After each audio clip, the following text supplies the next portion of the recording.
Good. Yeah, I think people will join. Just a technical remark. Our keynote speaker will speak in Ukrainian, and there will be simultaneous translation to English and Polish. If you have headsets, Polish is number 1, English is number 2.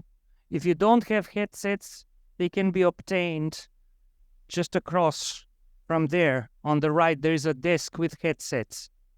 Okay, let's start. First of all, I would like to welcome everybody to this third breakout session of the Europe Housing Forum 2024. I'm sorry. My name is Besim Nebiu, and I will be the moderator of this session. I work for Habitat for Humanity International. I'm the director for Central and Eastern Europe, and I've been with Habitat for many years. Today we really have a distinguished panel of speakers. I mean, I will introduce them to you when we come to the panel part, and we have a keynote speaker who will have her remarks, Mrs. Ina Sarapina, who is here with us. She will have her remarks in Ukrainian. That we will, as the title says, we will delve into the complexities of navigating property and housing challenges, which are intertwined and are connected with, sort of the current moment in which, the previous housing and affordable housing challenges amplified with this tragic war in Ukraine. And we have a group of practitioners here, a group of researchers, policymakers who tackle with issues from the multi-stakeholder perspective. So I think the complexity and the multi-stakeholder approach will be one of the things we would like to emphasize. I'll just briefly introduce Mrs. Ina Sarapina, who is here and who will have the keynote speech. She's a master's in public administration and management and regional development from the National Academy of Public Administration under the President of Ukraine. Since 1999, she's been working in the civil service system in various positions in Ukraine, and since 2015 she's working in the field of housing policy development, implementation, drafting regulation, providing opinions on draft laws, providing proposals, and etc., draft legislation at the ministry. Today she will represent officially the government of Ukraine. The floor is yours, Mrs. Sarapina.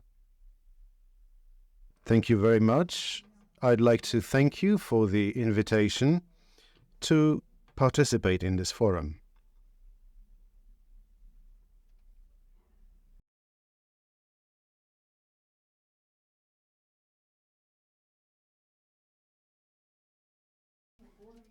Right, thank you for your invitation to this forum. Thank you for the fact that I've been able to listen to the previous speakers. International support from our partners is very important to my country, including on the subject of housing. Ukraine is facing huge challenges resulting from the Russian aggression on Ukraine. And as a result, we have to provide housing to our society. There have been huge losses in housing. We will have to rebuild a lot of houses, and the cost of rebuild is several times more than Ukraine's GDP. Most losses have been incurred in housing, but also the energy sector, industry and transport. We want to create right conditions for our citizens to be able to return to their country.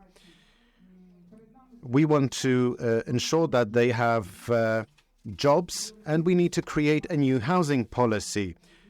which will have the priority of looking after the rights and interests of our citizens, of our society. Today I would like to present to you our draft law on the housing policy that is being developed by the government. This draft is to set up a framework to address the issue of housing for the citizens of Ukraine and other people who are in the territory of Ukraine.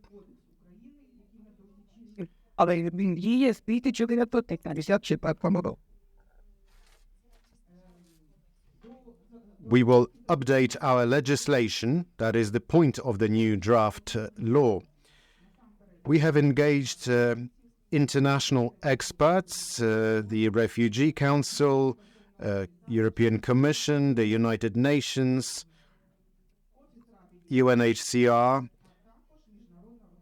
Council of Europe, and international organizations such as the IOM have been engaged.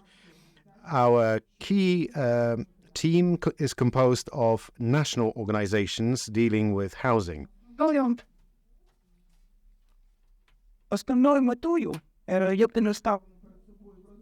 The key goal in the drafting of a new housing policy is to create conducive conditions for our citizens to find housing. And this draft is to address a number of issues.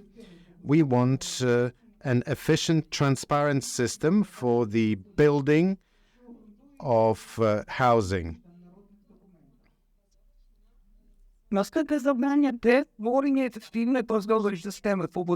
will be seeking to create an efficient and transparent system for the housing policy to secure public support and to provide support to the public in terms of housing.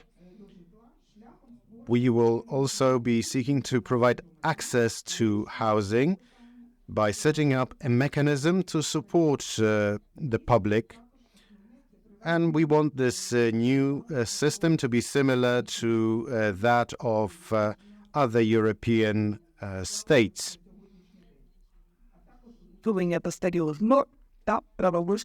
We will be seeking to remove any clashing legislation.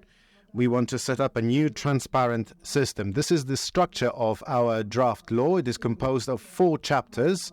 Chapter number 1 is general provisions. It lays down the key principles of the housing policy. It is both on housing and funds. It also specifies the roles of state authorities and local authorities in housing policy. Please excuse me. That is the main chapter of our draft law. That is the core of the legislation. It defines which mechanisms would be applicable to housing. Then you have a chapter on the protection of housing rights. And chapter 4 are final and transitional provisions.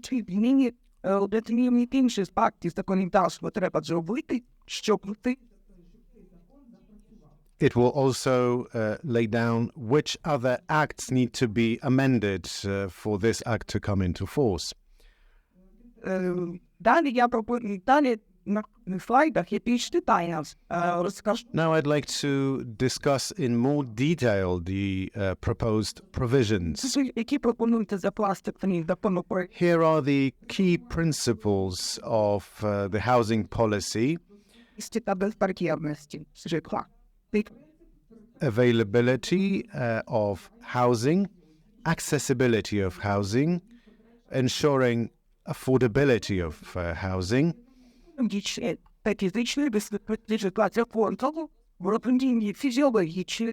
We will be supporting accessibility of housing to take advantage of various needs of the general public. що передбачає, що власники та користувачі мають можливість стабільного здійснення прав володіння, користування та окремо. The basic provisions provide for stability of access to housing, що передбачає відкриту до часу комунікації, розвитку та реалізацію житлової політики, і забезпечення вільної. We will also be seeking to ensure public participation of the general public and other entities and stakeholders with regard to housing. Право на житло. Датом вибору. We will also be seeking to secure housing rights of the population by using all sorts of support mechanisms. Це право на житло слушне житло. Не допускати фамілія, нежівності перед The right to housing should be secured for every citizen. Housing should be good enough to enable dignified life. Our new legislation will also seek to safeguard the rights of the public. We will be creating strategic plans for housing. We need a system with regard to housing policy. Social integration is about the mobility of citizens, preventing poverty. Це робиться також інші спонірішечі. We are also defining the priorities of the housing priority. This is the second part of Chapter 1. This will include addressing and preventing homelessness, efficient management of housing stock to provide adequate housing. We will be facilitating access to a variety of state support mechanisms. We will be enhancing the transparency in rental relationships. We will be engaging the public in the development and execution of housing policies.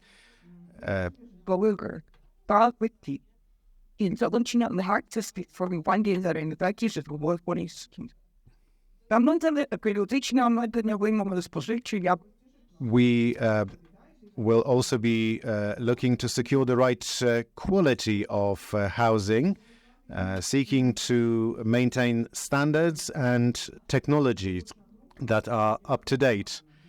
Our working group, which has been creating this draft law, is to come up with rules that come from international programming documents. We will also be reflecting the provisions of the Constitution of Ukraine in our draft law. We are also going to regulate housing funds. There is a division into the public and the private sector and local municipal sector, local municipalities. So according to this measure, to build new houses, to rebuild existing buildings, residential and non-residential, we will be moving funds from residential fund to non-residential fund, or the other way round. All funds will be transferred to an adequate sector. Ownership rights will be provided according to Ukrainian legislation. New solutions are being introduced. There will be revolving funds available.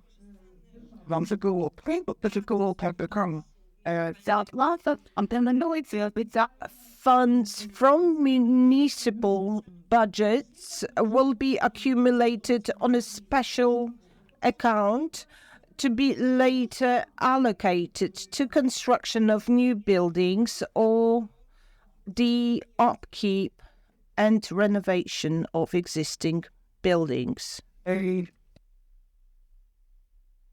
yeah, like about different church renovating. There is a separate section on the accountability and roles of state authorities and local self-governments. What are the responsibilities of state authorities? It's going to adopt housing-related legislation. What is important is identification of responsibilities of local governments. This is regulated by the Act. Local government will be provided with measures to fulfill its role on the housing market. Section 4 provides measures to exercise the right to housing. Ukrainian citizens are buying apartments or houses. They're also eligible for social housing, and there will be separate measures applicable to housing cooperatives. So there are separate provisions in Ukrainian legislation which date back to the Soviet era.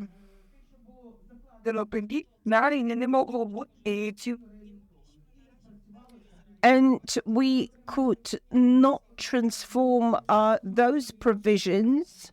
Consultations have been completed. We have received feedback from our partners, which indicates that in other countries, such measures, housing co-ops, are highly efficient.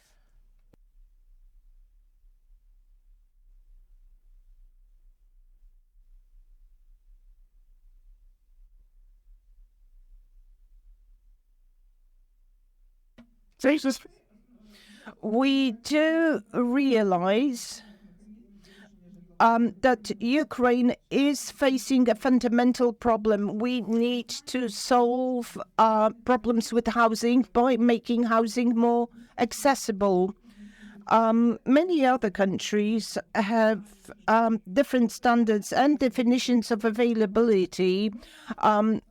There are council flats, social housing, different types of housing. Our social housing will be made available to residents, to our citizens who will receive financial support to pay the rent. They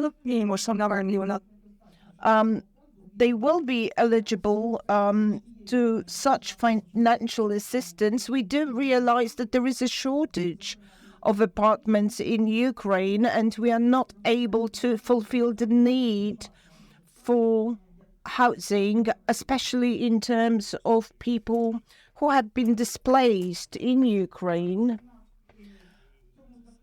That's why private housing may be made available through rent.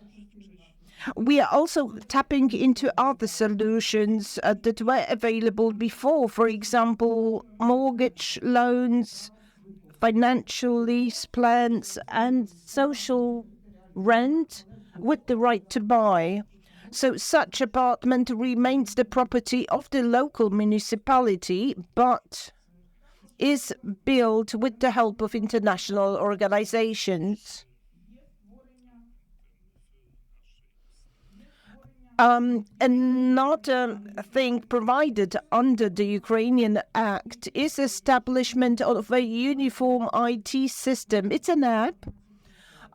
For each and every Ukrainian who needs a home, you enter your details to receive information about mechanisms or prospects available to you. For example, you may be eligible for social housing, or you may be eligible for a self-build scheme, or you may be eligible for a preferential mortgage loan. and the app will lead you to a municipality.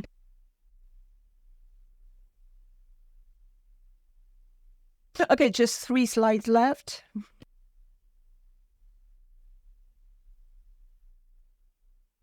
I do apologize, but I want to present the act.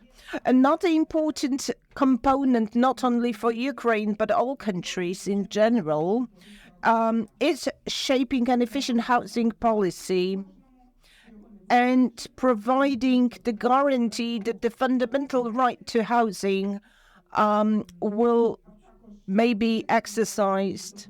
So there will be a guarantee that tenants will not be evicted from their homes, that they will not be resettled. This is currently provided under Ukrainian law.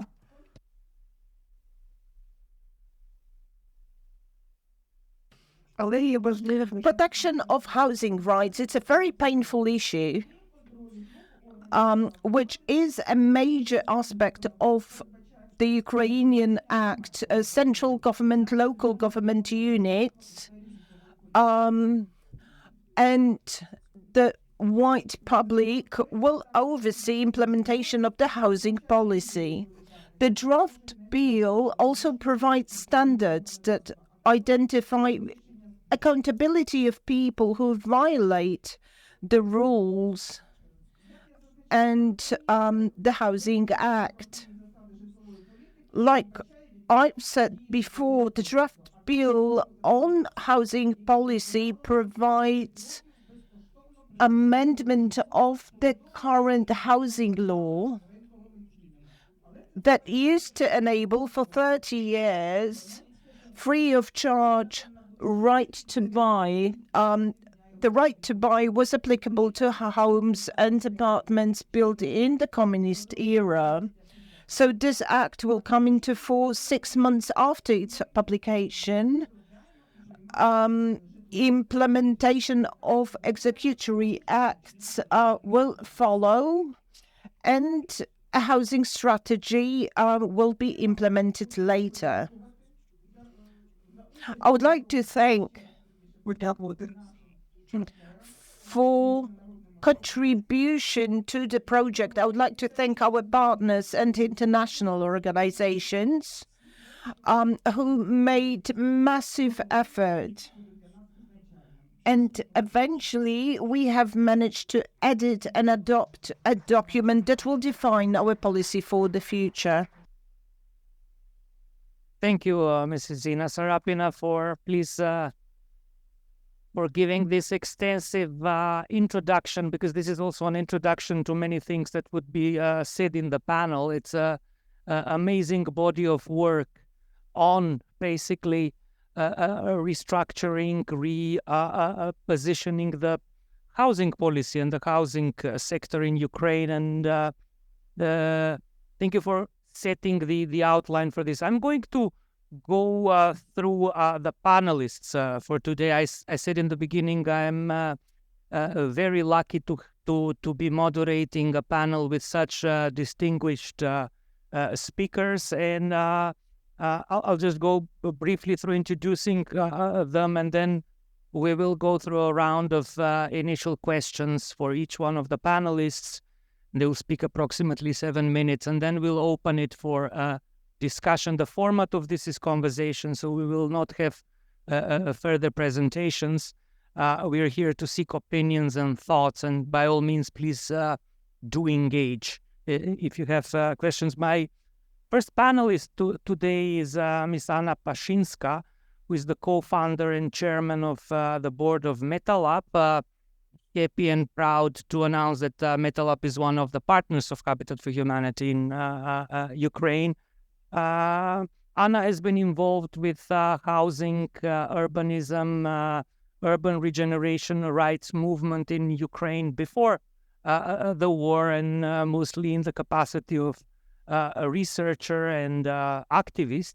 And with the new challenges, her organization MetalUp is involved in actual implementation of various housing and regeneration projects, for which she will speak today.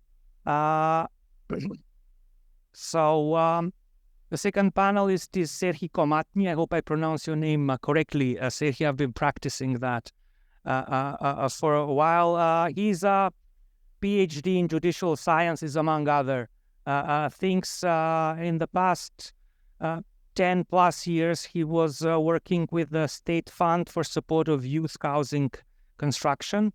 Between 2017 and 2023, he has actually chaired that board. Currently, he's with UNECE and various other initiatives of which Ina spoke as an expert. He's one of the foremost policy contributors and experts on housing rights issues in Ukraine. Then we have three panelists who are not from Ukraine but are very deeply connected with Ukraine, and I'll go. My list is like that, so I'll skip a little bit. Sorry for that. Helen Knut Holler is executive member of the managing board and the leader of Housing Initiative for Eastern Europe, EVO. I think a lot of you would know EVO. We certainly, as Capitat, know EVO. We've been working with EVO since 2016 or a little bit plus or minus. He's an economist and an MBA.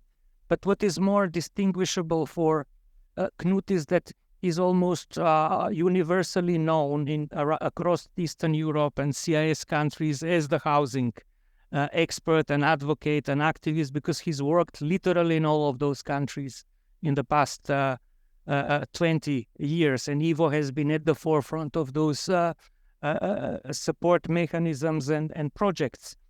Among other things, I will mention that EVO was working in Ukraine much before the conflict, and has been involved both in the housing policy and the residential energy side of the reconstruction.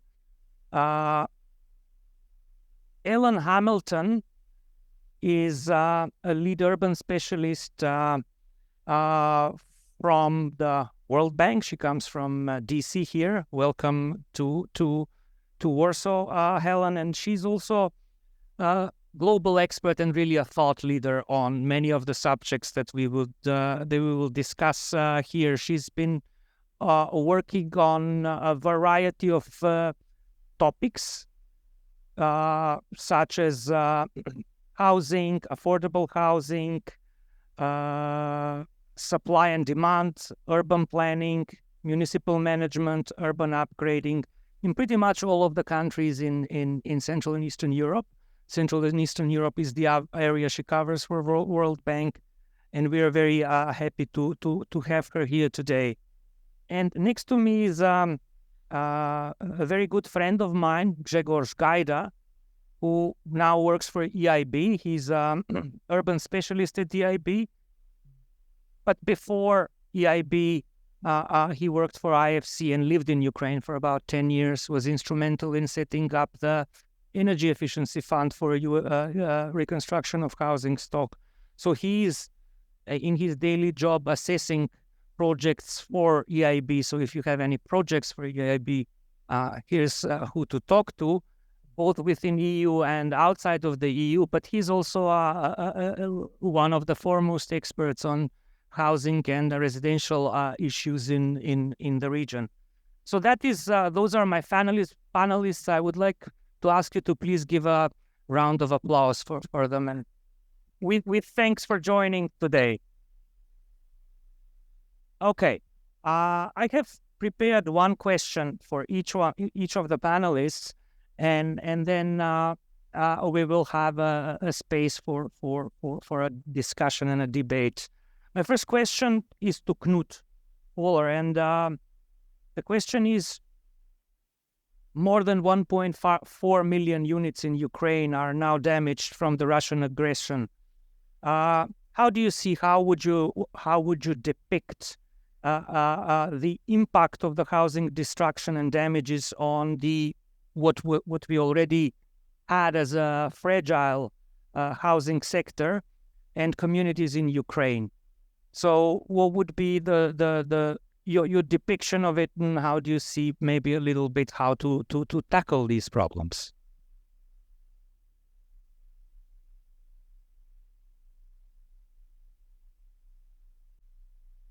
I pushed it up. Thank you, Besim, for the introduction. And I excuse for my German English a bit. I'm probably one of the two Germans here in the room, and thank you.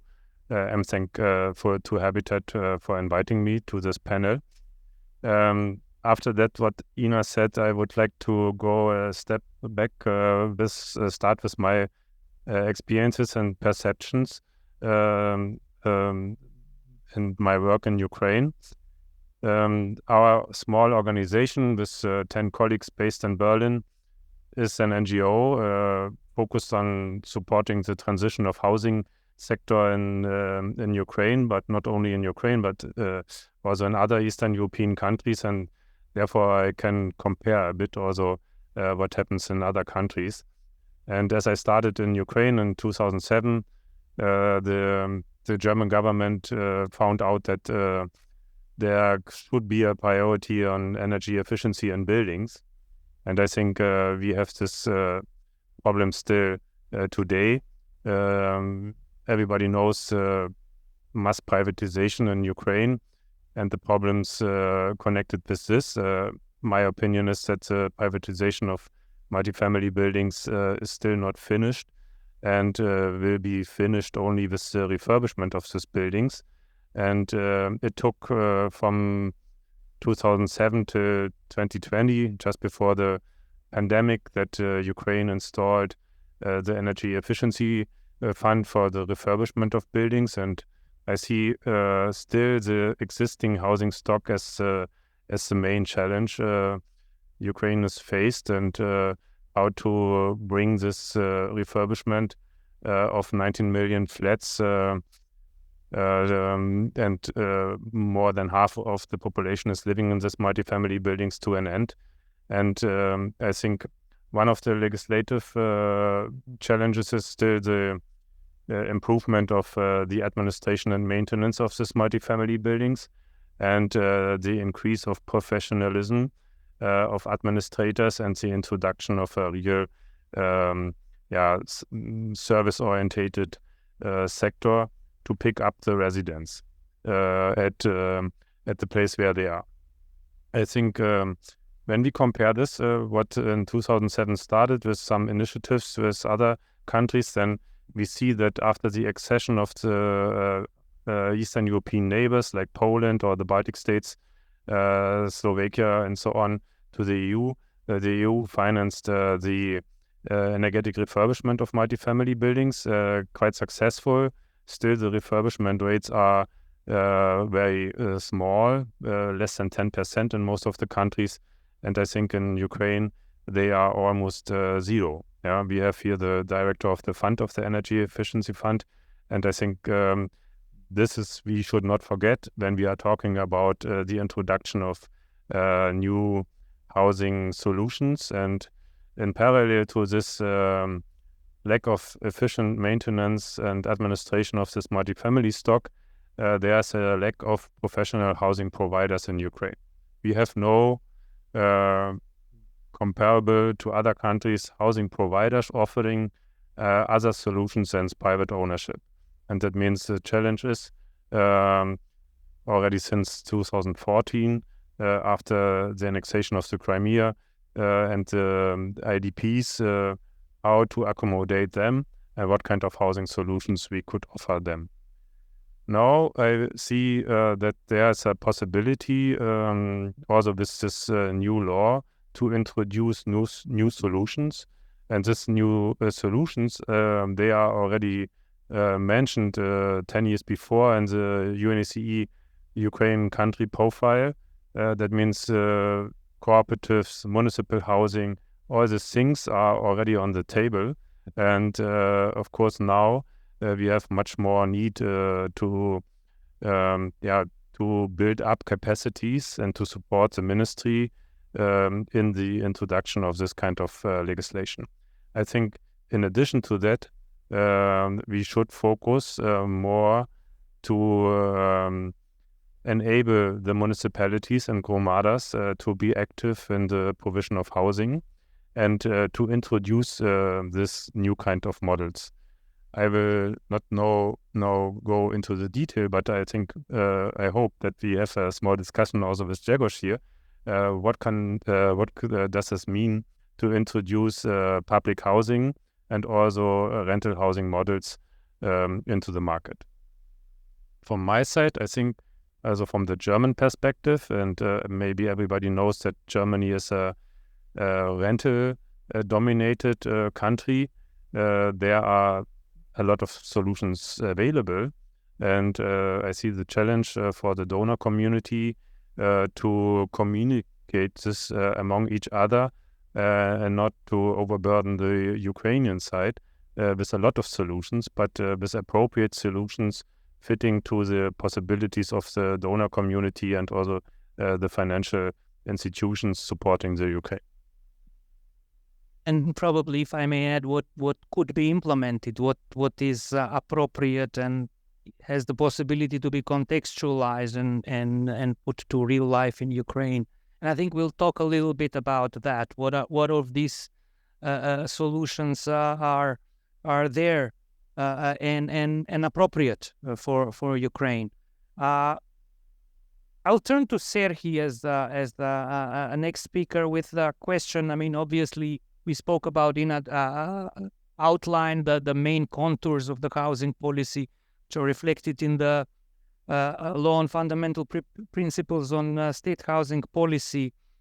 How will this contribute to effective housing management and systems, which we spoke may not exist or are suboptimal in Ukraine and have been, and also of financing affordable housing provision? How do you see the future in this regard?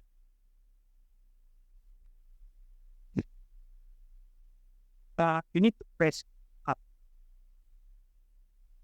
Does it work? Thank you, Basim, for your question and for a comprehensive introduction. Good afternoon, dear colleagues. And first of all, I would like to thank Habitat for Humanity for inviting me to this significant and engaging event. I wish to emphasize the importance of discussion, housing affordability and adequacy today. This housing is a fundamental human necessity worldwide. This issue is especially relevant to Ukraine right now.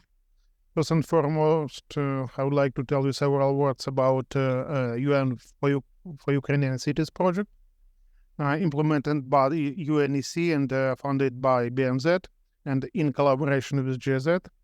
A key component of this project supports to the Ministry of Restoration's efforts to develop a new framework for Ukraine's housing policy. When the ministry sought our support, we promptly engaged in the process.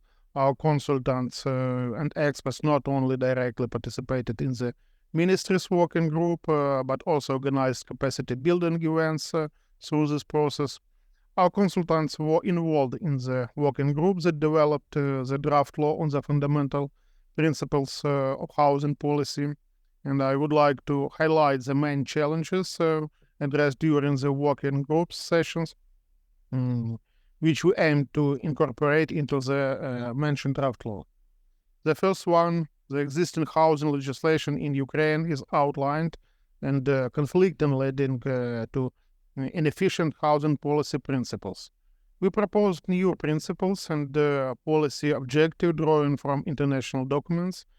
We aim to create a foundational draft law to reset the state's policy in this area and change the philosophy regarding who is eligible for state support housing solutions. The next significant challenge for Ukraine's new housing policy is a lack of a market for affordable rental housing, including social housing. Currently, 98% of housing in Ukraine is privately owned, much of which was state-owned before privatization. The absence of an affordable rental housing market highlights the urgent need for Ukraine to restructure housing funds and establish a legal framework for developing affordable rent. Another issue is the lack of transparency in the current housing policy. There is no unified platform for citizens to access information on housing issues in Ukraine. We proposed creating a unified information and analytical housing system to ensure transparent accounting of those eligible for state housing support and to inventory housing that could be used as service or social housing. The fourth challenge is the lack of strategic planning. The draft law suggests establishing program documents for housing policy, primarily a state strategy for housing policy in Ukraine. This document aims to define the foundation main tasks and objectives crucial for Ukraine over the next 5 or 7 years, identifying key elements of housing policy for state focus. And finally, I would like to point out that our project aims to support Ukraine craft a housing policy that not only address immediate needs, but also aligns with the long-term principles outlined in the UN Geneva Charter on Sustainable Housing, the Sustainable Development Goals, the New Urban Agenda, the European Union Housing Partnership Action Plan, and the guidelines for the implementation of the right to adequate housing. Thank you for your attention.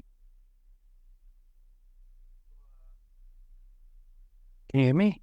Yeah. Okay. Thank you very much, Serhii, for this elaborate outline of the inventory of many problems, the multitude of issues the housing sector, social housing sector faces in Ukraine. And as was mentioned also by Knut, about 97% of the stock is private and most of it is owner occupied. So there's very little stock that Ukraine deals with. It came from a mentality that market will solve it, right? This is the mentality of the 90s. Let the market solve the housing issues. It was not a mentality just in Ukraine, but pretty much in every Central and Eastern European country which was communist before the 90s, right? So obviously it hasn't, right? It's 2024. We can proclaim that strategy and school of thought philosophy hasn't worked out, and we can see that here in Warsaw, where we are today. My next question to Anna is, she represents a third sector, an NGO platform that wants to, both help but also show the path, create models of housing provision. She's currently involved in temporary and midterm housing with internally displaced. So my question to Anna is, how do you see actually the role of third sector and of non-profit? We saw some examples from Austria. You've also lived in Austria for a while. And how do you see the applicability of that in the Ukrainian context? Thank you.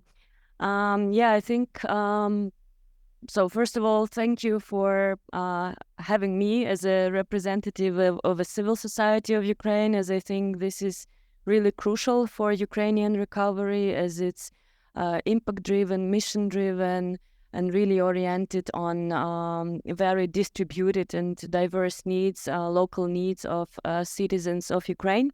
I will have some background pictures of our project, as the project is very physical and visible. If I can get a clicker somewhere, I will be thankful. So the thing is that, before, thank you, full-scale invasion, we used to be a pretty small R&D office on urban strategies, research, and architecture in Ivano-Frankivsk in Ukraine. So basically before that, I was living in Vienna, and I've seen how civil society and basically more like how multi level stakeholder partnership could work. And it was pretty clear that in Ukraine, in this balance of administration, business, and civil society is really, like before 2014, was really had no capacity and no frame somehow. And It was very clear for me in 2014, like as a revolution happened, I was living in Austria, and I knew I want to come back home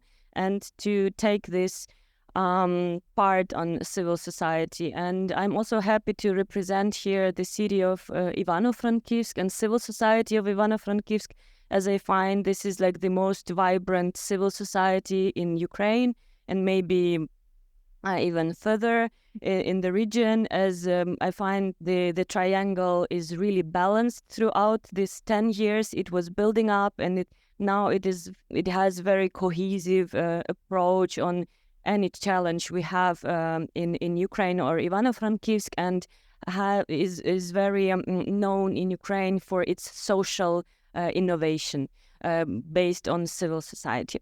So with the full-scale invasion, it was, I tell that before that, like 6 years as MetaLab, we were kind of training, like doing the research and training ourselves, like to tackle this kind of challenge we have now in Ukraine. So it was a bureau of 7 people, and now we are sometimes 30, sometimes 100 people when we go into the construction phase.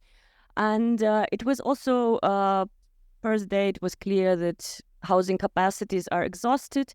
It's like, and we didn't want to participate in a very temporary solutions. We knew someone will take over it, and we knew we need to think further, and we need to think in an integrated and sustainable way. We don't want to support like containers and ghettos. So we were thinking a lot about a lot of models, but we went into refurbishing abandoned structures in Ukraine, and we found out we have like a lot of them, and they are integrated, they are wired. I don't know. You have like the social infrastructure, engineering infrastructure, everything. So it's cost effective. It's a partnership with the municipality. It's community driven. So we knew it is our fast and effective way to deliver housing. And but it is in this state. So it was awful. It is still awful, and it's not the worst scenario. So we knew we can dignify these housing options. So like through like first it was a volunteering project, and we went to like in 6 weeks we were able to renovate a building of 2,000 square meters for like 175 people, like fully. Like, and this was this collective and multi-stakeholder action, which led us to, like, as of now, we have renovated 7 buildings for 1,500 people in Ukraine.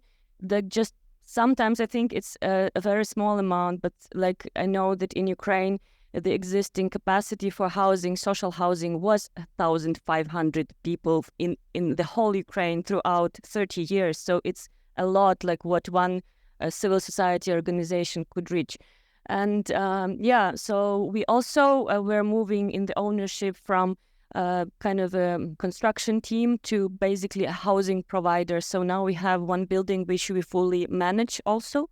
And we, in this, like throughout this experience, within 2 years, we really now, like our core project with Habitat for Humanity in the city of Kalush is about setting up the pilot for affordable non-for-profit housing company, basically, which is not very easy in the current legislation, but this is something we are promoting further on.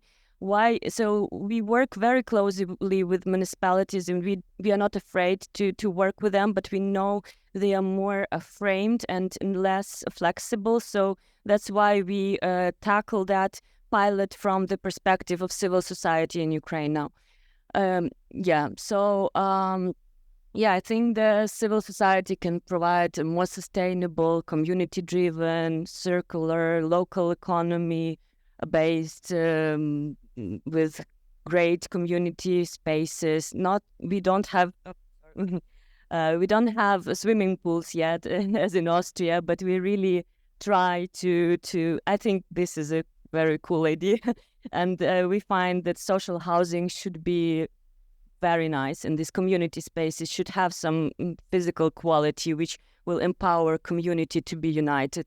and it should be participatory, designed, community-driven, and gender balanced, inclusive, and very resilient, and also like multi-stakeholder, and also like the international solidarity is also a part of it. And I think there is no one else as civil society which is super mission-driven who could actually deliver all the values in a very low cost and a very fast time.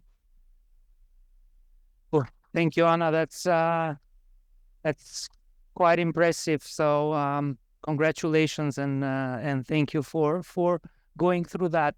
Obviously, you're creating some menu of options and also showing that certain things which people or institutions may think are not feasible because they're in Austria or somewhere else would actually be implemented in your country, and that's a great effort, really. I'll turn to Grzegorz, and Grzegorz, as I said, works for EIB. He's in Luxembourg. He's actually from Warsaw originally, and he's lived in Ukraine for 10 years. So he combines the sort of both perspectives or different perspectives, and he professionally deals with urban issues and housing issues. So coming from his position, I would like, the question for him is, what do you see are or should be the affordable housing agenda of Ukraine, and where do you see it going towards? Thank you, Basim. And yes, this is actually a very good question, and I'd like to make a little bit of an introduction to the topic. Is that so we are a bank. European Investment Bank is a bank. So when you look at housing, we of course would like to see it as socially sustainable, providing for social integration. We would like to see it environmentally sustainable, contributing to our climate agenda. But we would like to see it also financially sustainable. And the reason for that is that housing is very expensive. It's a very, very expensive business. It costs a lot of money. Even the richest countries cannot afford themselves to spend public taxpayers' money to build housing for everybody. So Europe is actually quite a successful place when it comes to housing, because Europe has found out a way how to build and maintain good quality housing, which is affordable, but it also pays for itself. And this is a key for successful housing, for successful affordability, for successful social, environmental sustainability. So when we work with Ukraine stakeholders, we basically look at the long term. So of course we have now a very pressing problem with IDPs. We have very pressing problems with the need to provide people with decent living conditions. But we also look to the future. We would like to make sure that whatever is being built today will actually be serving the society, will be well maintained, but also it will not become a drain on public sector budgets. And it's very easy in wrongly managed housing policies to actually have that situation, and then with such a drain on public sector budgets comes under maintenance, comes lowering of quality, comes all the social problems that we can see in many, many countries. So we would like to ensure that this is avoided in Ukraine. And in Ukraine, of course, we have, as Basim told us, the same problems with housing affordability that all other Central European countries face. So if you are a young person moving from a small town to a big city, you basically have to spend all your money on housing, and there is nothing you can save to start a family. And that is why families are being started very late in this region. And Ukraine is not an exception. It wasn't an exception. It's still not an exception. So investment in housing is also investment in the future. So when the war is over, and the war will be over, and Ukraine will prevail, we would like to see places for people to come back. And these places have to be affordable. It has to offer good quality of life. I mean, people would need that. People would demand that. So this has to be offered. these solutions cannot be developed when the war is over. I mean, we have to develop them today. So I'd like to thank very much Ukrainian government and our partners in development of this law. And also I'd like to mention that our European Union partners, with whom we cooperate very closely, we agree that we cannot wait with all those solutions to be developed when we have a good, stable situation. We believe differently. We have to develop solutions and start them being implemented today, even when there is war going on, so that when the war is over, we can actually scale them up and move very rapidly towards full-scale implementation. So here we share the same view with our partners, and we are working on that together. So just to sum up after this quite a long introduction, we believe that housing system in Ukraine should take the best of European best practice. It should offer housing for people of very diverse social and economic base, that it should be not just a social product or social tool. It should be an important part of urban living, targeting quite a big group of society. And here in European Union, we are talking about from 40 to 70% of the people which are potential tenants of public housing system. So we are talking big. We're talking about scale, and this scale will be necessary to also make the system financially viable. So we cannot just look at some little pilot projects and see if they work.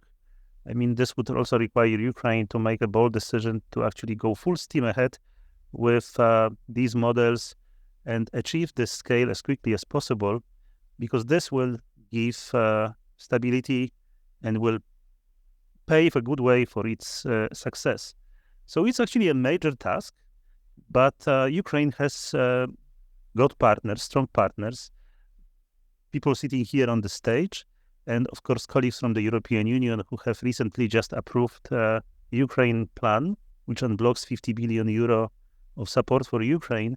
With these partners, I think this is something that we can try doing. We can expect to be successful, and this will create a really good future for all Ukrainian citizens, and also for all of those who will consider coming back to Ukraine from their forced resettlement. Thank you.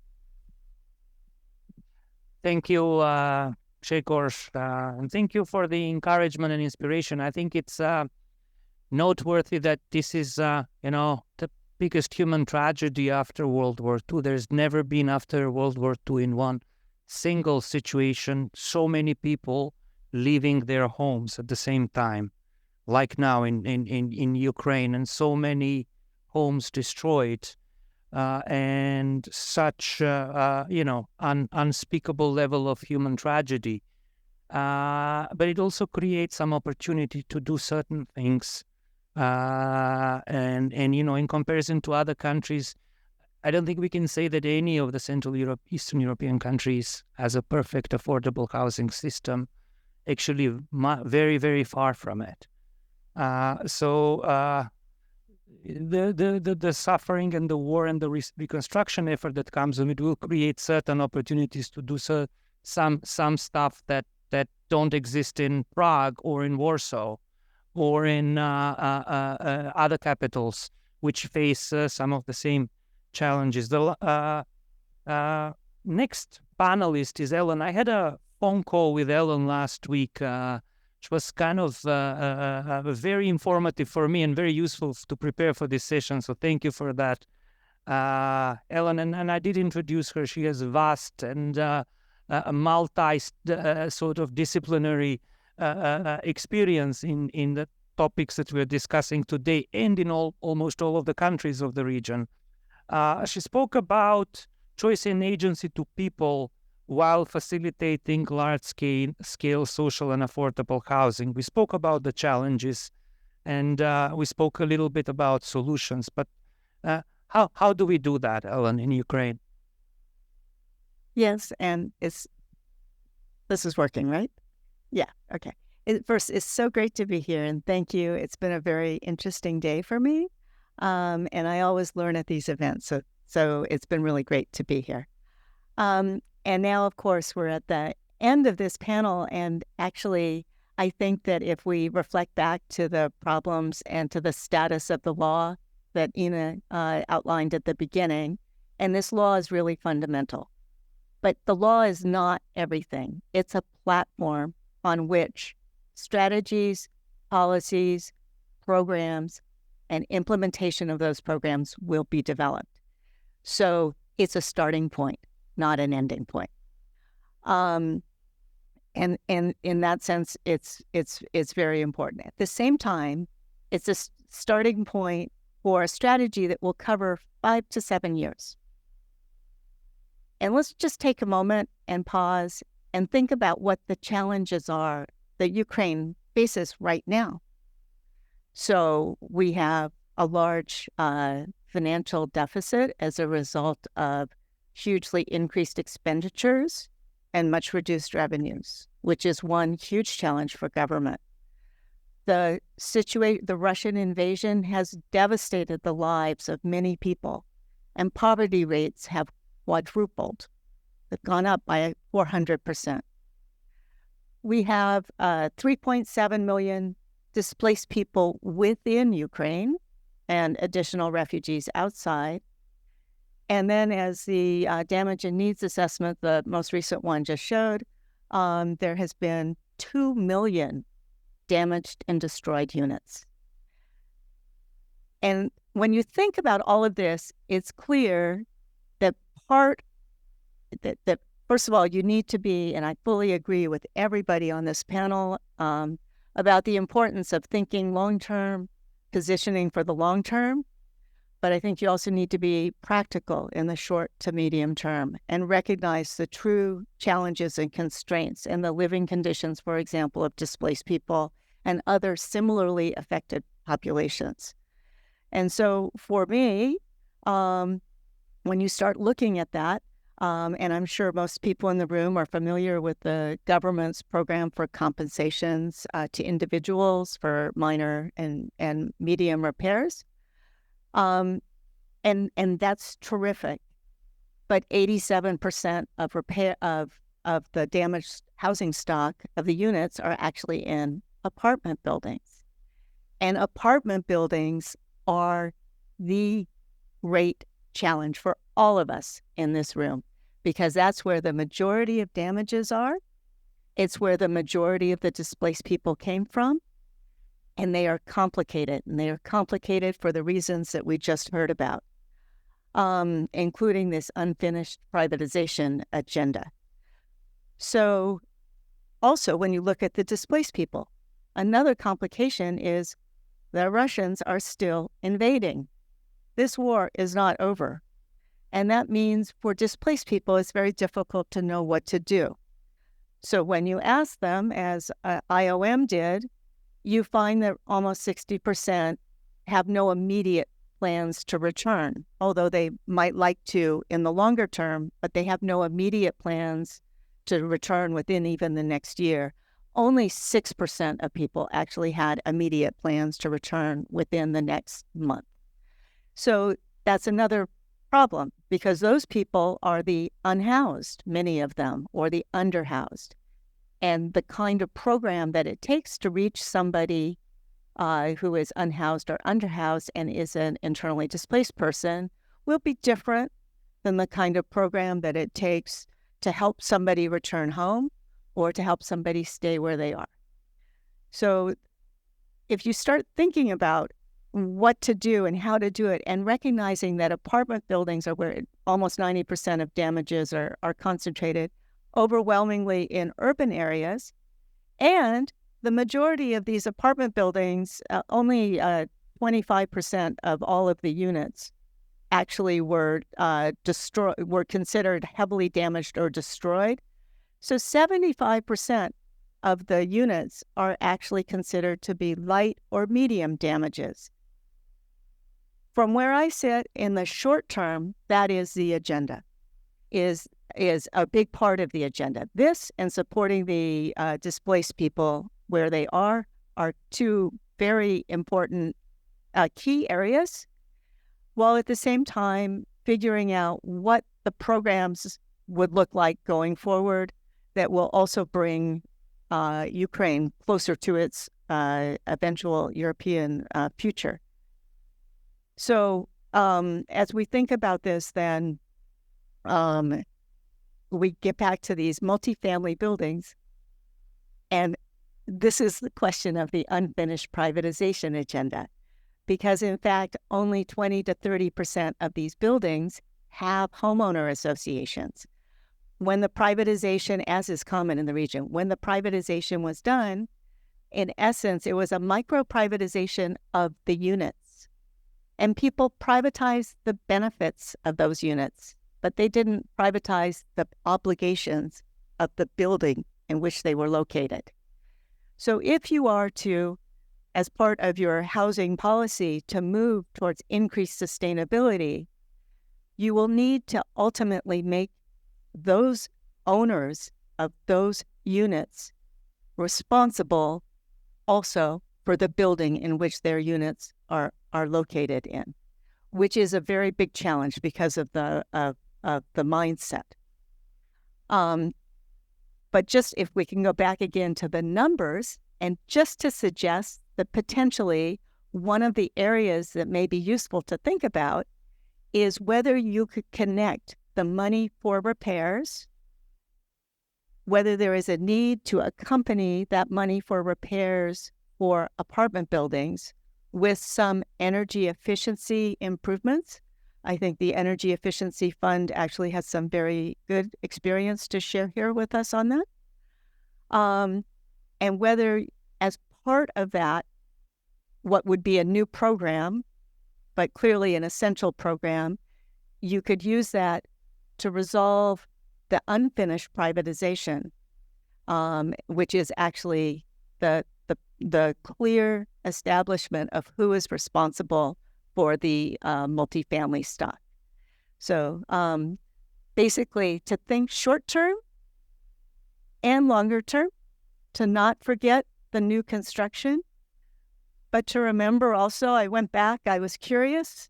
I looked up how many new units were delivered in Ukraine in the 4 years prior to 2022, and each year, if you average it, it's 120,000 units was the combined construction capacity of the country. That's the rate at which it was delivering prior to the war. So you can also see. Now I would assume construction capacity is less because for many obvious reasons, right?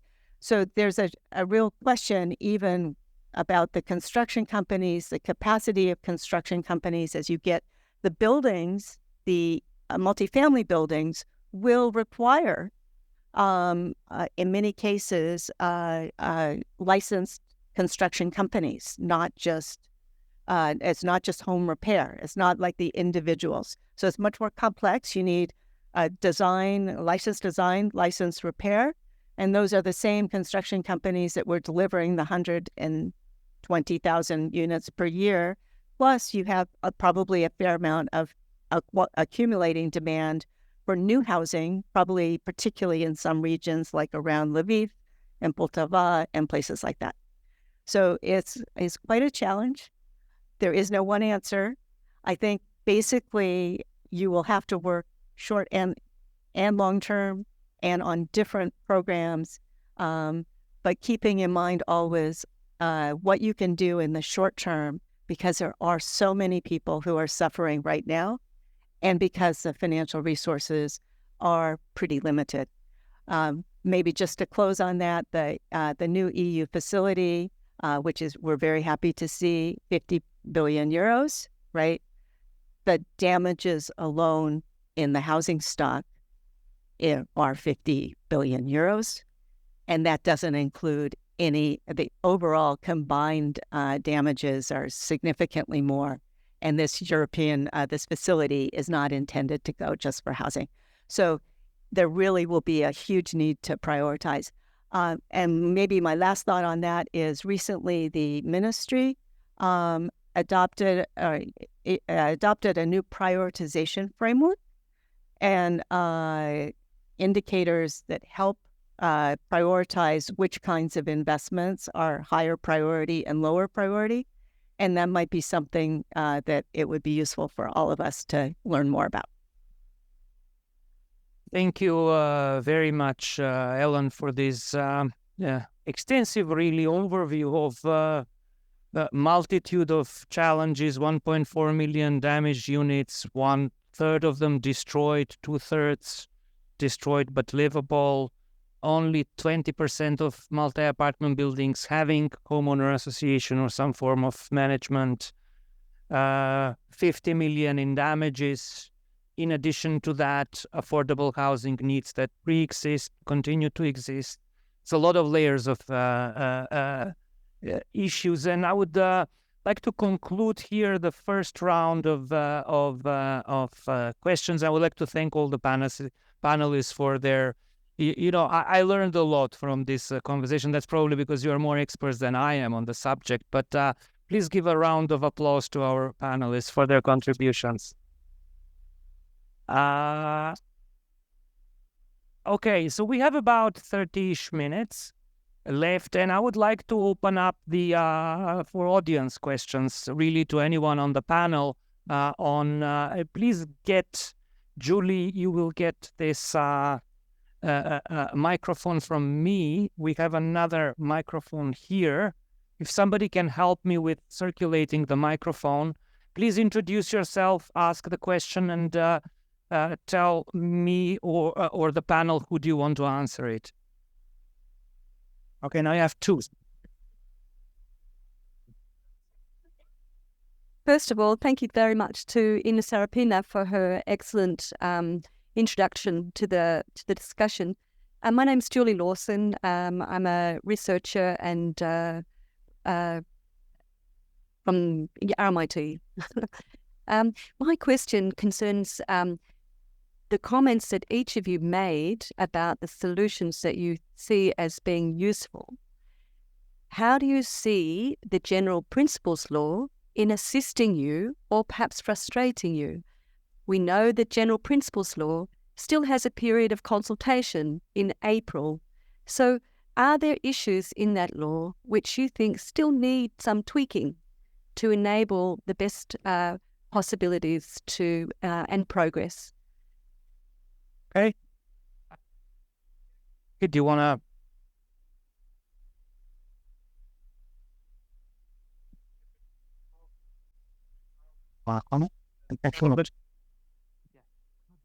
Thank you, Julia. Maybe you know right now the Parliament committee are providing with 3 rounds of discussion, general principles. But I would like to tell not only this first, but such significant draft law on fundamental principles of housing policy.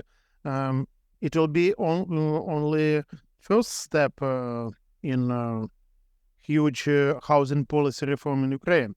The second draft law about housing management stock. The next one, the social rental housing, and more than 60 law and bylaws will be changed. So if we talk about general principles, we have to think about all areas, not only building social housing, but in management and affordability in social rent and other programs. And after strategy, government and local authorities have to develop a program of affordable housing. I know that ministry involve all institutions, all organizations, and all scientists for this process, and I think you can join to this process too. Thoughts? Yeah, I also would like to comment this a bit. I think after such a long time that nothing happened in the legislation, now the process started, and I hope that law on principles will be adopted soon. so that it can be connected with real practical experiences and with practical projects. Even if the war is not over, we are starting now to think about that. And when we see the mentioned scale, Grzegorz mentioned that, and the huge numbers, we should imagine that of each of these numbers, 10%, and in the beginning, the upfront costs are even higher. 10-15% are cost for human resources to prepare something and to accompany the implementation of something. That means refurbishment, new housing, and so on. And we need capacities also to evaluate and analyze such bottom-up initiatives like from MetaLab and others to use also the energy of the society in finding new housing solutions. And we have, my personal vision is that we have a lot of good housing providers in Europe, and the assessment process of Ukraine to EU and the facility should be used to discuss these solutions more deeply. For instance, in Germany, we have 750 municipal housing companies, 2,000 cooperatives all over Germany. And in each of the cities, we have a lot of Ukrainian refugees. We should integrate them, to connect them with projects at home, to bring this in a wider scale, also with regard to human resources, and then go into further laws, for instance, to improve the cooperative law.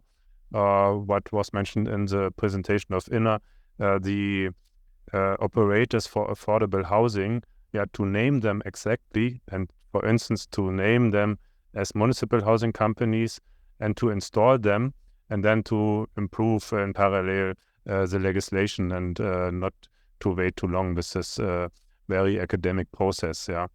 And I hope that also the financial institutions and the commissions are focused on results and also on failure, that we make some practical experience together and construct housing and refurbish buildings. And I think in all cases, municipalities can play a more important role as intermediaries to their citizens and help them to implement programs and also the refurbishment, for instance, of multifamily buildings. I think Anna wants to comment. I wanted to emphasize on diverse stakeholders who could do affordable housing, and especially non-for-profit organizations, civil society organizations, and the so basically under almost any law you can still develop like affordable housing companies, so which we are doing now with Habitat for Humanity in Ukraine. So it's pretty complex. You have diverse legal entities, you have still a lot of challenges with taxes you still need to pay because you are kind of semi-civil society, semi-commercial company, and you do not know exactly where you belong and when tax office will come and ask you questions. So this is one of the issues. So, I mean, it is possible when you have a wish and a vision, but I think this law should have more power to the local stakeholders and housing providers, and in terms of social mix, or in terms of like diverse decisions they could make locally, and it will be more effective and more like mission driven, and provide some preferable conditions for these affordable housing companies, whenever it's a municipal company or a non-for-profit or civil society company. So that there is competition also. Create a legal base to make it a straightforward activity, not trying to sort of manage and go left and right to find for the right solution, and also create policy focus and by providing actual support for establishment of such forms. And I think this is crucial also to connect to the morning session. We speak about Austria. There is tradition, there is legal basis, and there is policy focus. right? So tradition creates demand, so it makes something easily doable because it's been done before, so it's not nothing revolutionary. But there are, municipalities and non-profit housing providers have the tools to do so. So creating those tools is, I think, and important for the legal and policy framework here. So currently, you're saying that it's like you have some tools, but you have to search for them. It's not a straightforward process. You need to have good lawyers. So the feedback is make it easier for people like for MetaLab and like-minded programs and municipality-led programs to Like for more function. stakeholders and Yeah. like I think Austrian or German model where you have a fair competition between municipal companies, businesses and civil society, and then it's work. Question everybody wants to comment. So please go ahead. Yes. If you agree, I'd like to actually respond to Julie's question, but also comment on two other topics very briefly. So to respond to Julie's question, the question really is, when we create governmental policies, they basically say what the state should be doing. But equally important is also to say what the state shouldn't be doing. And in our work at the European Investment Bank, we very often, everywhere, globally, I mean, on every single continent, there is a very simple pattern. I mean, there is a problem, housing is a problem, or whatever else is a problem. A new, young, typically minister comes and he has a solution. Tax breaks, smart financing products, and magically the problem will be resolved. And then typically they last for 5 years, these people, and then after 5 years they resign and nothing really is resolved, but 5 years is lost. So let's not make those mistakes in Ukraine, actually. And for housing policy, what seems to be a consensus among European housing experts is that housing policy should empower supply side activities and should maybe reduce the demand side activities. So country in which we are currently sitting is a perfect example of these mistakes. And now even the entire press is fully in agreement that these policies are just wrong. I mean, they subsidized demand. Previous government did it with 2% mortgage loan. The new government is doing 0% mortgage loan. What we can see in Warsaw, prices of real estate growing up to the level of Luxembourg. I mean, I live in Luxembourg and properties are exactly at the same price point as in Luxembourg. Now, salaries in Luxembourg are 4 times higher than in Warsaw, okay? So it tells you something what wrong state policy can lead to.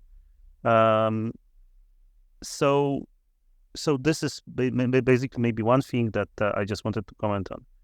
I wanted also to say something about unfinished privatization. As Besim was saying, I was involved in housing reforms in Ukraine a couple of years ago, where this unfinished privatization was something that I could be blamed for, I would like to admit.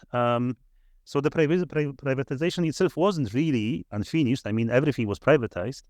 And it was properly recorded in the Civil Code of Ukraine, which, beyond any doubt, is telling who actually owns a multifamily residential building.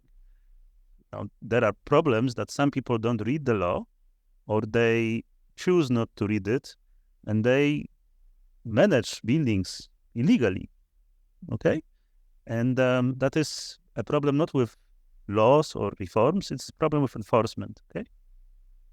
The other thing is that what really was unfinished, and I have to say that this is something that was conscious, really. We knew that the problem may happen, but we didn't have enough resources to resolve it, was actually to add additional part of the Civil Code of Ukraine. I mean, here in Poland, but also everywhere in Western Europe, if there is a residential building that has apartments that belong to other people, various owners, automatically it gives rise to a homeowners association, condominium, syndic, many different names for the same situation, because there is a possibility to have such organizational form.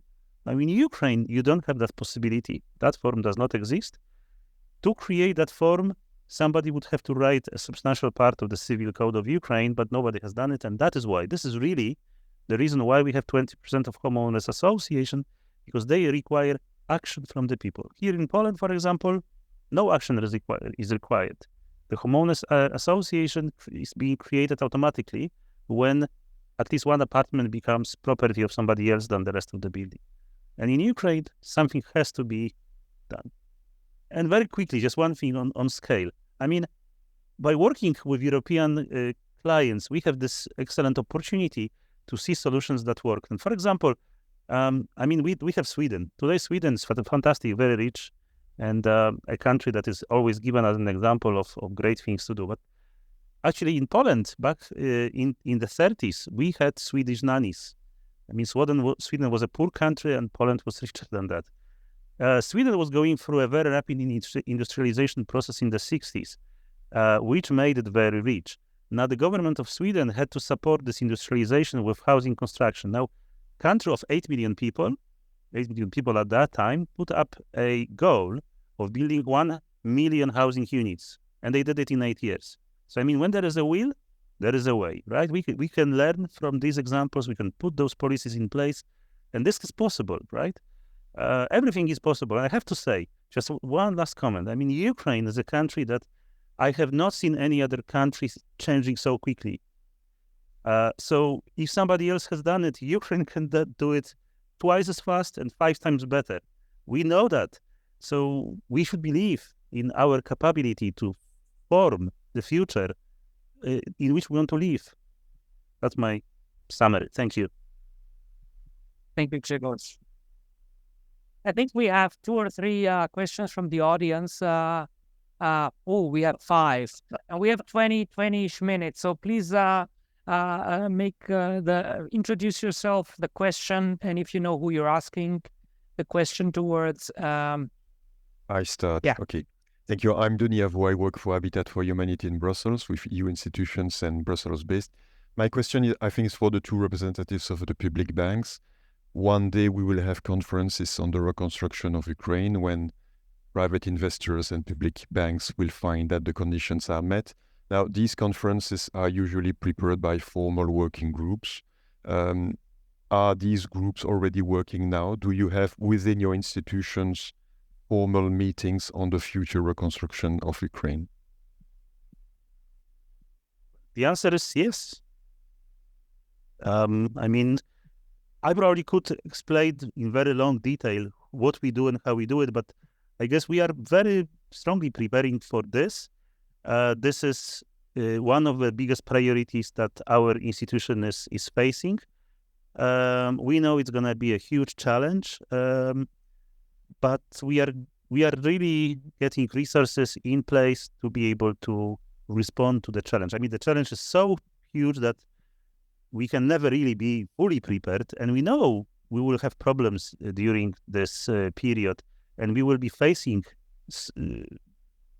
big issues, huge issues. I mean, now the biggest issue is complete uncertainty.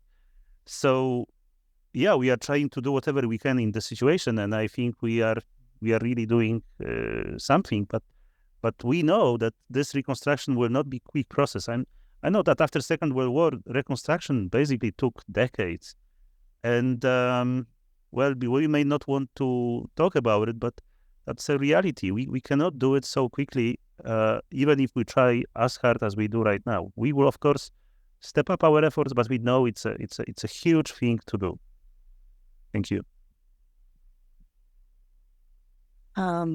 Reconstruction of Ukraine is ongoing. And it will not be financed by a donor conference. It's not in that sense. So there are multiple donors who are contributing. Thus far, I believe I looked at the website before I came here, and I saw that the World Bank had put in $42 billion into the Ukrainian economy since 2022, which is a significant amount of money. Why into the Ukrainian economy? Into the government budget. And the first way of prioritizing what needs to be done is by government through the government budget. And we, the World Bank, believe it is extremely important that the government continue to lead and to govern. if there is no government, there is no reconstruction. And so, because of the enormity of the needs, there has actually been a coalition, as I understand, among the major economies that are supporting Ukraine with its budget deficit, and also in agreement with the IMF, that has allowed the government to shape priorities, to shape its own budget, and for the major financiers to come in as part of filling unmet needs, or, if you will, part of the budget deficit. So for us, a lot of that means that we have spent a lot of money paying teachers and healthcare workers. We've also put a significant amount of money into the government's minor and medium repairs program, the individual compensations. I think we've done over 50,000 units so far, and it's going up fairly quickly. So just to say, I know the donor conference I always associate a bit more with Middle Eastern kinds of situations, and I think it's a very different approach here. In part, I think because of the leadership of the EU, but also of the IMF and the World Bank, and in general the entire international community has been united around Ukraine and the Ukrainian government, and supporting the government in the moment, not just at some point in the future. Thank you, Ellen. Just a quick follow-up. So of the 42 billion that went into Ukraine, most of it, or if not all, went via the government. That's your main vehicle as World Bank. Most of it went through, not all of it, but most of it. Thank you. Please go ahead. I don't think we can hear you in the mic. I'm Olga Solovey, and I represent Charity Foundation Housing for IDP, and we do reconstructions for IDP, and we work with municipalities. And my worries is a person with a real estate background, so I know how real estate for 15 years, how it works in private sector in Ukraine. So my biggest worry now with this new law of housing policy, because I witnessed several of laws in Ukraine that were accepted, they were supported by donors, and they were wasted. We wasted a lot of time, and nothing happened because because in this new housing policy, a certain role is devoted to municipalities. In Ukraine, we have 1,400 municipalities, and we have no people capacity to do all this work. I know from my experience of cooperating with municipalities, there is no professionals, no experts who can do all this work. They do not know how to work with housing, how to work with redevelopment, how to work with bidding, with all the process of real estate development. And my biggest maybe proposal and offer to all of those people who devoted a lot of their time and effort to develop this housing policy, I looked through this draft of the law, and I say that it's really great work and very good intentions. But without further supporting the municipalities in technical assistance, how to implement this, it will be waste of time. Thank you. Question. So municipalities, 1,400 of them are ill-equipped or not equipped to implement housing policy and legislation. There was talk about this in the first session today as well. How do we overcome that? I see 3 hands, so please, more. Just so we can get another question. Well, very briefly, I think I fully agree with what you said, and the fears and the worries and the constatation that there is a problem with capacity. The other thing is, though, certain cities already have certain capacities that can be helped in development. There are also some cities which are, together with bilateral private donors and other institutions, already building housing, and they are learning already right now. So apart from our financial assistance, we will also provide technical assistance to help train and teach and develop skills of all those people at both local and central level. I mean, we haven't really talked about the system, how it should be, but there should be local delivery, but there should also be a very strong central national policy setting, policy framework and policy bodies that would actually manage housing programs for the country. So yes, this is absolutely true, but this is somehow being taken care of. Okay, let me add that question for the other. Does it have to be municipal? Would it be a social? Just to add a little bit of spice to this, does it have to be municipal services strengthened? Is that the way it's done elsewhere? Are there any other forms and sources to do that? Quickly.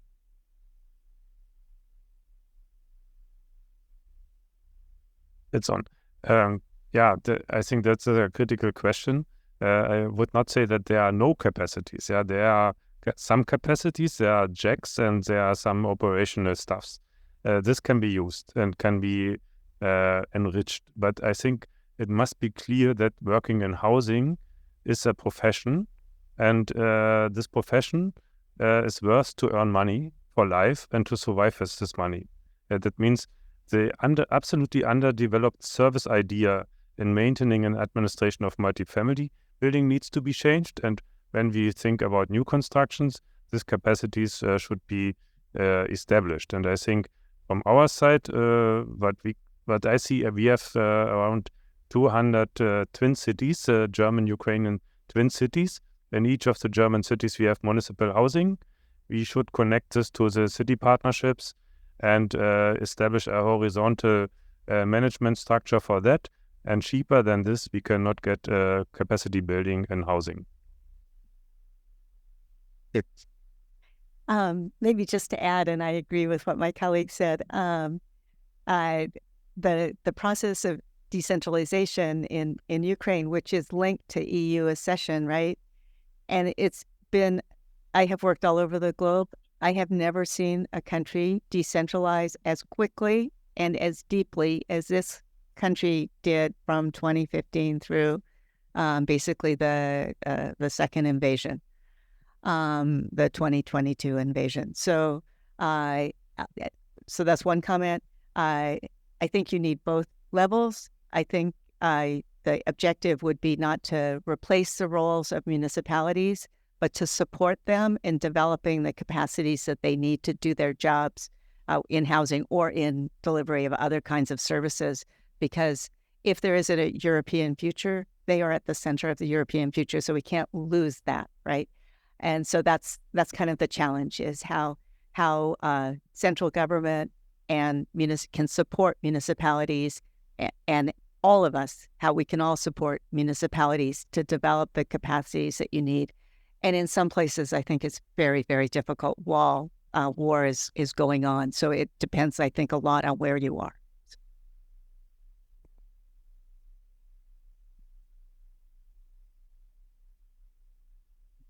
Yeah, I believe, I don't know, like our approach, I think we were like around Ukraine with Annika, Julia, Rick from Habitat, and like close to 100% of mayors thought, oh, that would be so great if civil society builds housing. Like, we don't want to build, we don't know how to do it. So in the sense, they really respect and give this power to civil society. But also there are municipalities like Vinnytsia or Lviv or Mariupol, which have a very strong municipality, and this is their strong side. And we were, even now, while developing projects, we know where, so it requires time, right, to be trained and to gain some capacity. So we see like this first phase as building on strong sides. Like if Vinnytsia has a strong governance and not very strong civil society, it's better to go through municipal housing. And if Ivano-Frankivsk has a strong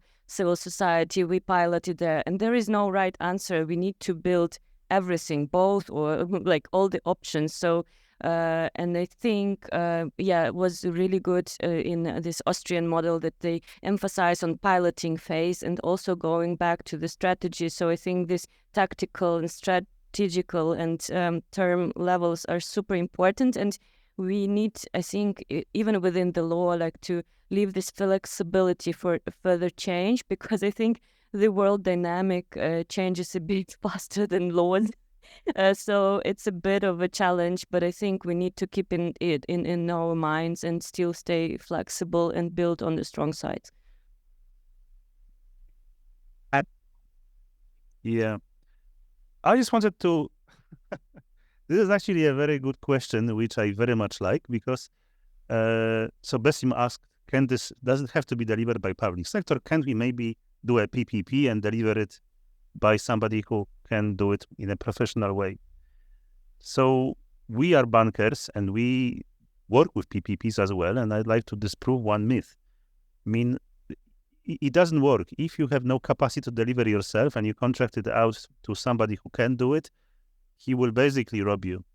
You have to have much stronger capacity than normally for public sector delivery you would have in order to effectively manage a PPP transaction.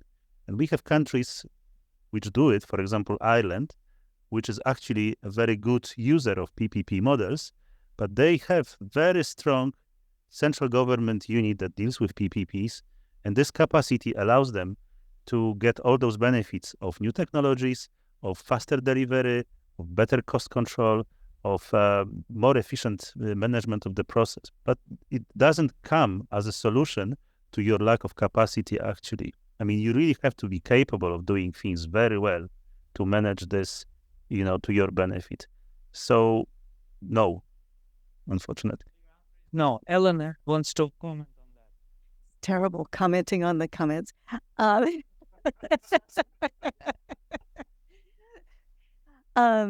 And also, I mean, we've talked about the municipal direct role in housing is one way to look at it, or maybe there's, other ways of subsidizing at the local level. But in most places, we will find that the majority of new construction will come from the private sector and it will be unsubsidized. And their municipality actually has a big role to play in terms of all of the permissions that are required, making the steps clear and transparent, time-bound. These are things that create obstacles for developers that are very difficult for them to overcome, and those obstacles gets translated into costs. So that's one, and that's one area. And I know there's a whole discussion about that, how you get a land site and then what you can use that, build on that land site, and do you have to go negotiate with the municipality about the use of that land site, which can be opportunity to, it can be opportunity, the need to negotiate.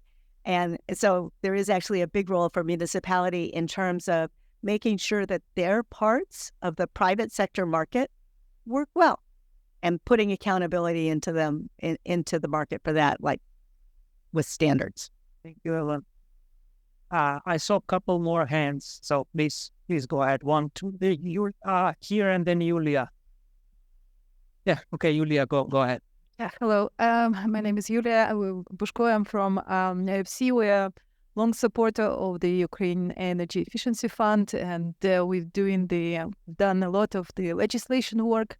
So this is a comment on the data, basically, because we had a wonderful panel about the new housing policy, and my comment is about the current data.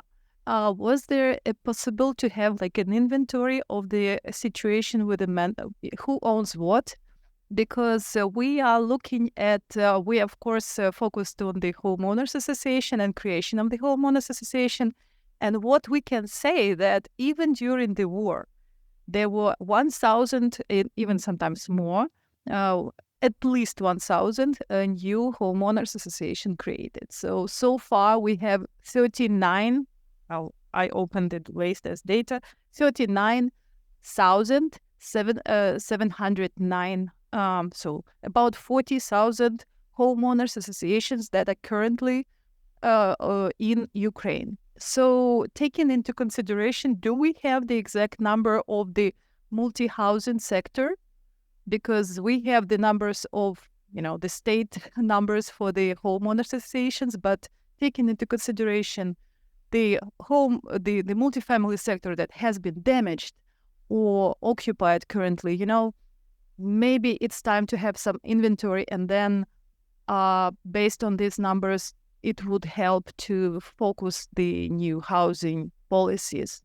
So this is the comment for the, I guess. But Yulia is saying things have changed since the last time that there is an inventory, and because life goes on in Ukraine, there's perhaps a need to update data both on building stock and also on homeowner association regime, and also address maybe the dilemma because sort of privatization or not privatization. I don't want to go there because we will waste time, but the fact that homeowner association are not formed is in 80% or maybe less in the stock is a result of certain gaps in legislation which transferred that. It doesn't mean they are not owned by anybody. It means they are not registered as such. No, a little bit. My suggestion is to check, because in some areas, for instance, in western parts where there is like the majority right now the business and everything is moving, it's about 40% which is owned by homeowners associations.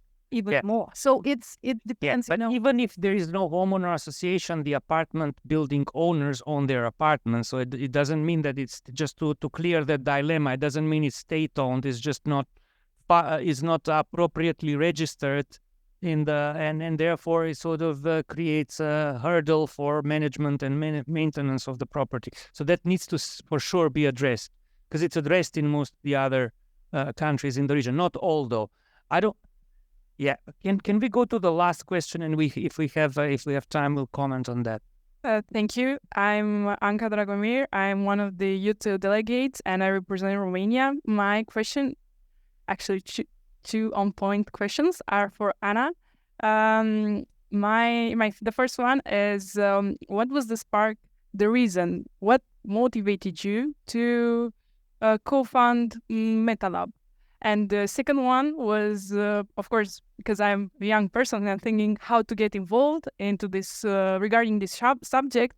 What do you think? How could we, the young people, the young generation, can get more involved in this subject, but apart from the things that we already know, like awareness and volunteering? Thank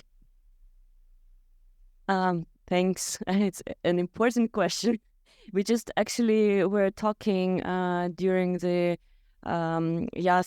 youth delegates speech that it would be great to have Habitat Youth Ukraine, because I'm looking in the direction, Rick's direction, because I find that youth is really like having this awareness and movement and spark, which gives hope for our future countries. So I must say, like, my first maybe inspiration was actually when it was like after living in Austria, when I've seen like communal good, like how like social just environment could work, and like when I was looking for some best practices, I was constantly driven to some municipal or collectively owned properties or design. I'm an architect, so basically this is very spatial for me, and I was always dreaming to do that in Ukraine, that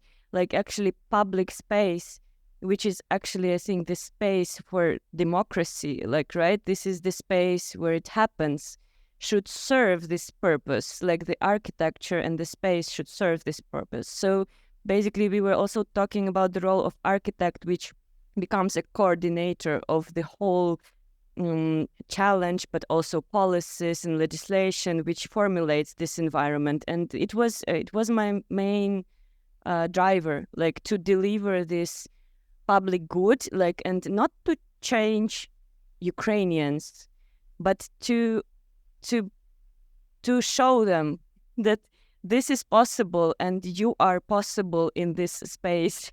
And this is the main inspiration to see how this flourished. Yeah.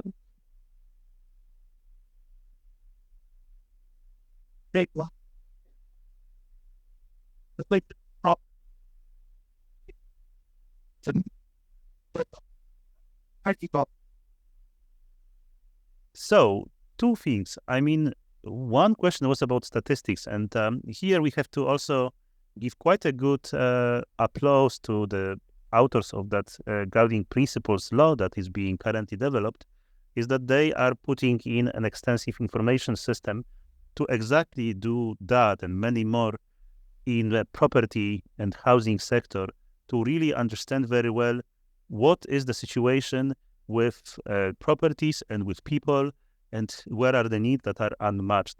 So Ukraine is an example of an excellent IT system of services serving population.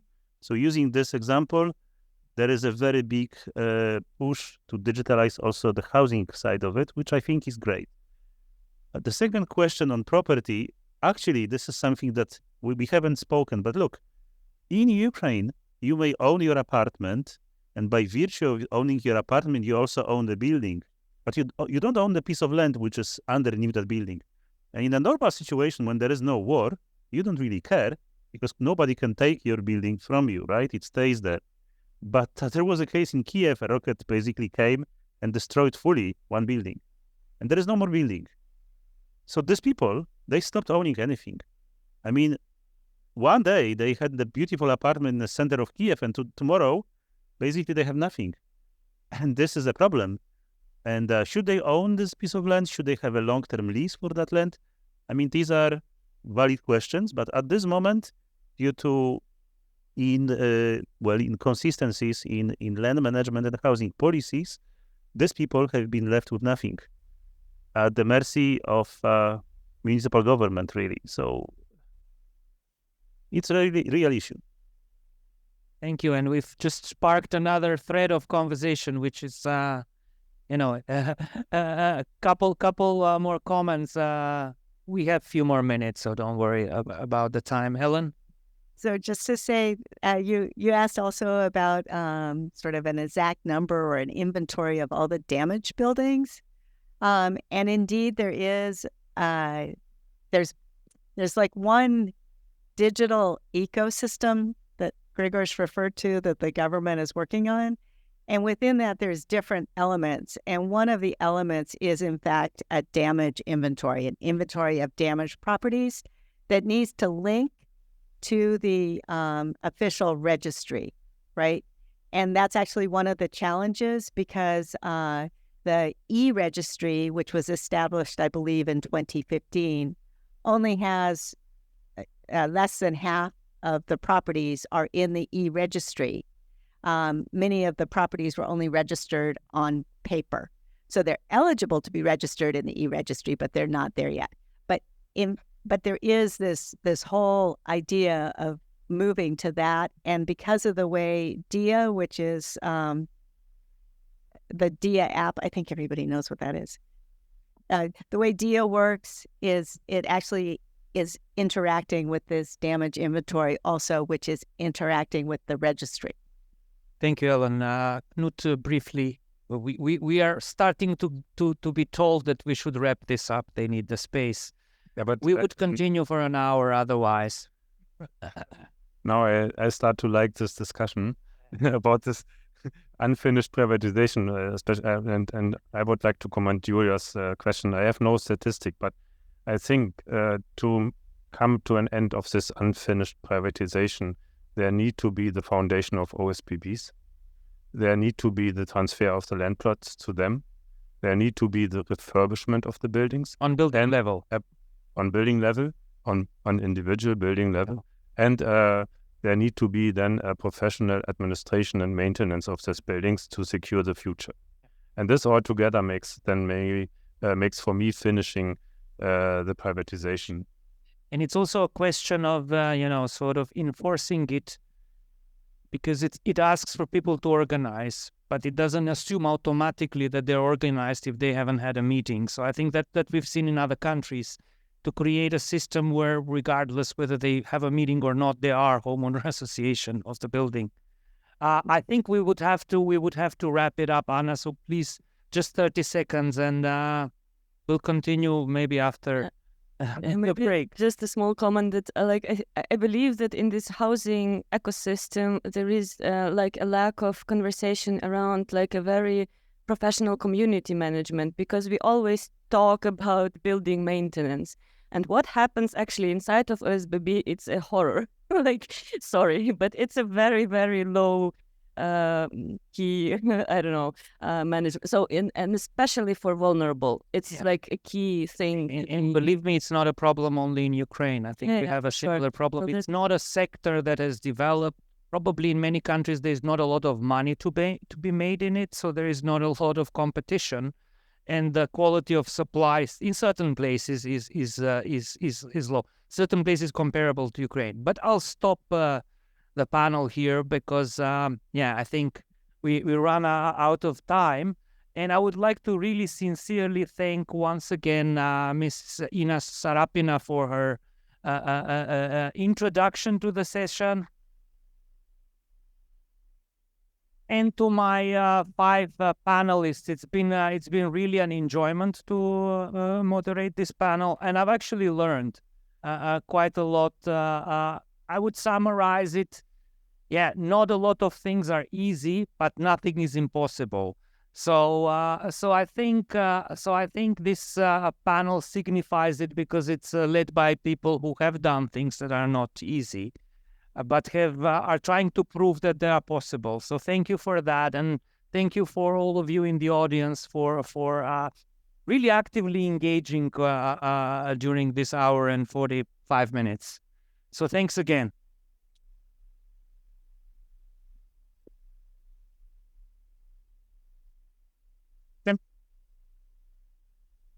Go ahead.